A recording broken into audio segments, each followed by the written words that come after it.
I'm Brandi Kruse, and this is Politics Unpacked. Politics Unpacked is brought to you in partnership with our friends at Future 42, making Washington a place for all to prosper. Sign up for their newsletter at future42.org. Welcome to Politics Unpacked on this 8th week of the legislative session. Let's recap what happened this week and start with some controversial bills that are still alive, but their fate is uncertain, including pay for striking workers. This is a policy that Democrats pushed last session, but didn't make it across the finish line. They're hoping it's different this time around. Senate Bill 5041 would allow workers who are on strike to collect unemployment benefits from the state's unemployment insurance fund. It has already passed out of the Senate Committee on Labor and Commerce. It was then referred to Ways and Means. It passed out of the Ways and Means Committee, and now it's waiting for a vote on the Senate floor. It would then, of course, have to go over to the House and be signed into law by the governor, but it's still unclear whether it has the support not only on the Senate side, but in the House. Opponents of the bill say it would be an improper use of the state's unemployment insurance program, which provides unemployment benefits to individuals who lose their job through no fault of their own.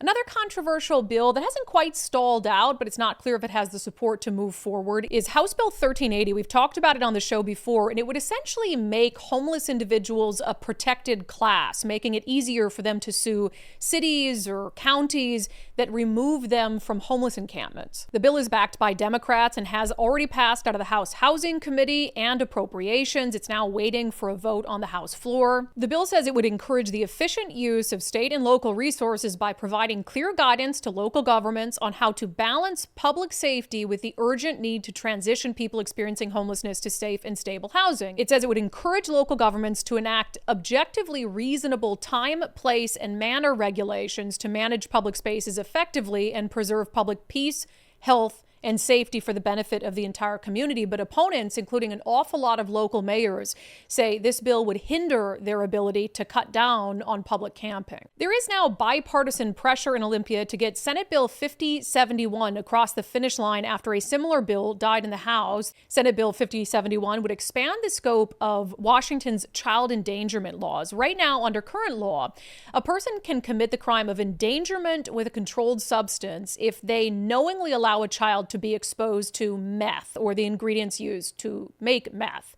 The problem is the current law doesn't include fentanyl, so exposing a child to fentanyl doesn't carry the same weight as exposing a child to methamphetamine under law as it exists today. Senate Bill 5071 has both Republican and Democratic sponsors who say the legislation needs to pass this year after failing to advance last year, given the number of children across our state who have been exposed to fentanyl in their homes, some of them fatally. But the bill would have to make it out of the House Public Safety Committee, where the chairman, Roger Goodman, has already refused to give hearings to a similar bill. Governor Bob Ferguson this week announced his plans to fix Washington state's beleaguered ferry system. The ferry system has had all sorts of problems, from low staffing to canceled runs or delayed runs. Since the pandemic, we have been operating on what we call a reduced schedule.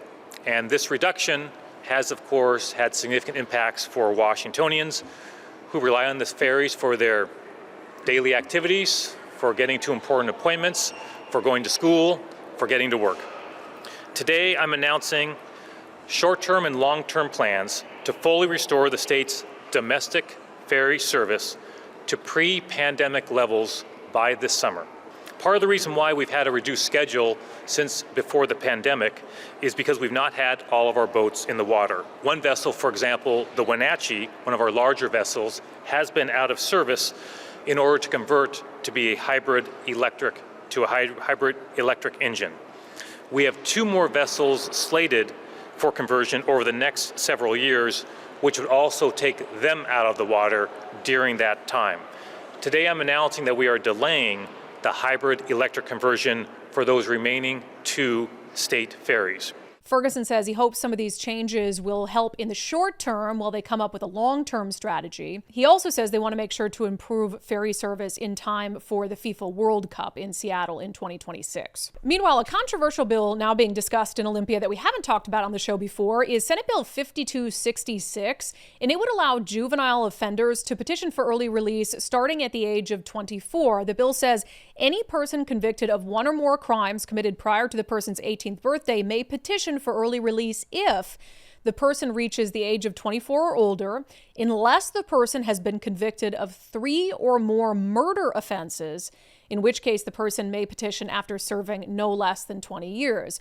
The criticism of this bill is kind of obvious, given that a minor could commit not 1 murder but 2 murders and still be considered for early release at the age of 24. Meanwhile, the biggest issue of the 2025 legislative session seems to still be up in the air, with lawmakers and the governor's office seemingly no closer to knowing how they're going to close the state's roughly $14 billion budget deficit. As we discussed on Politics Unpacked last week, Governor Bob Ferguson came out with about $7 billion in proposed cuts, but he declined to answer questions about whether he would support any new tax revenues. After going through this exercise anyway, are you now leaning more in the direction that you might have to sign off on some tax increases, and what would they look like? I'd say it's too soon to say right now, Jim. Aren't tax, regardless of what type of tax is, just the basic math indicate that some sort of taxes are inevitable? Look, I'm new to being governor, but I'm not new to the legislature, right? Last time I checked, we've still got 2 months to go in this legislative session. I need to sit down and have a conversation with legislative leaders. What are they finding out? I know they're doing their own work, which is not insignificant.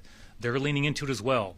So look, at some point, I'll have a better answer to that question, but I just don't think that's right now. Meanwhile, Democrats in the legislature have been talking more about increased taxes than they have cuts to the budget. And so it's really up to Democratic leadership in the House and Senate, where they have control, and the governor's office to get together and figure out how they're going to reach that $14 billion figure. That has been Politics Unpacked for this 8th week of the legislative session. I'm Brandi Kruse. Have a great weekend.